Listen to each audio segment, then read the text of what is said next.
Okay, so now the fun stuff starts. Okay, we're gonna multiply with negative numbers. And again, if we're following the series, we know this.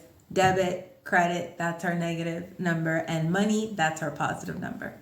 So we're gonna start with the first thing is we're gonna multiply positive and negative numbers together. So imagine this, you have a Netflix subscription and your Netflix subscription is, I don't know how much they are, but say it's $8 a month. So you're charging it to your credit card. So if we're charging it to our credit card, it is a negative number, okay? So you have a payment a charge of negative $8 from your Netflix subscription, okay? And now this is Netflix is a subscription, it's reoccurring. So that's gonna be, we're gonna have this payment reoccurring for 6 months. And that's our positive number for 6 months, right?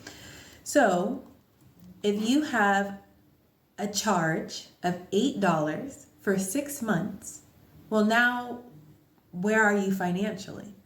Well now you're negative $48 in debt because every payment that Netflix charged to your credit card account got you further and further and further into debt.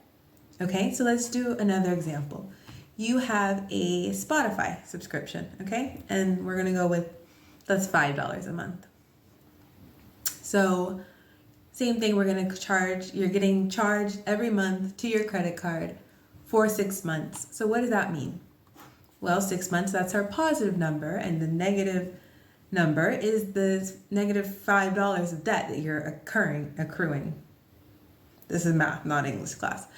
And so now you are negative $30 in debt, okay? So that's our multiplying negative and positive numbers. And now we're gonna multiply, two negatives together, okay? So this is a little bit trickier, and this is where I'm going to really emphasize the importance of words in mathematics.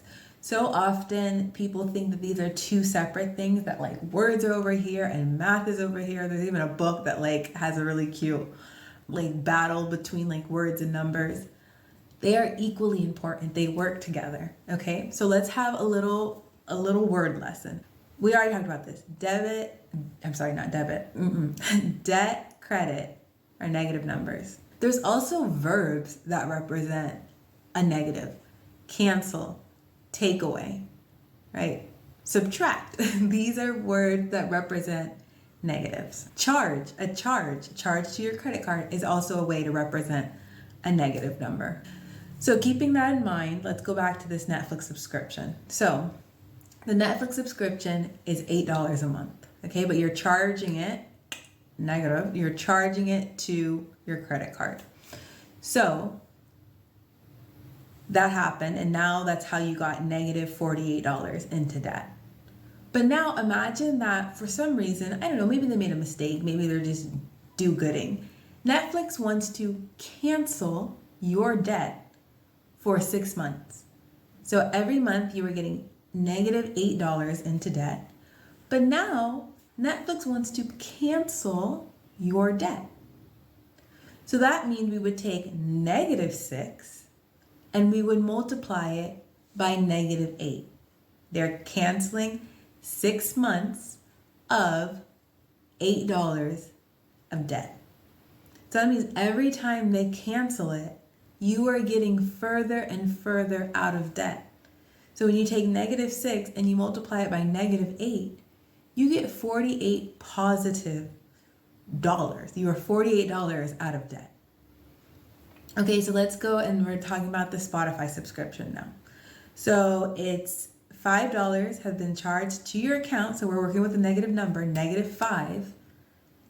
And now Spotify does the same thing for you that Netflix did. They said, we're going to cancel your debt, 6 months of your debt.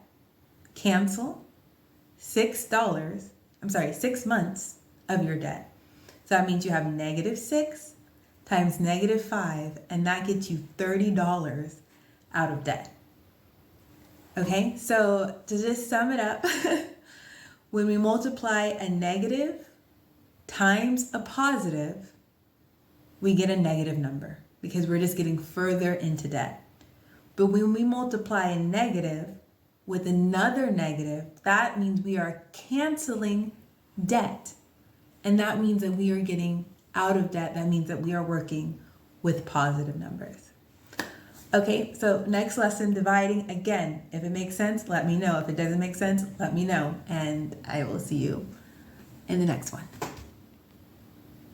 Oh, YouTubers do this, huh?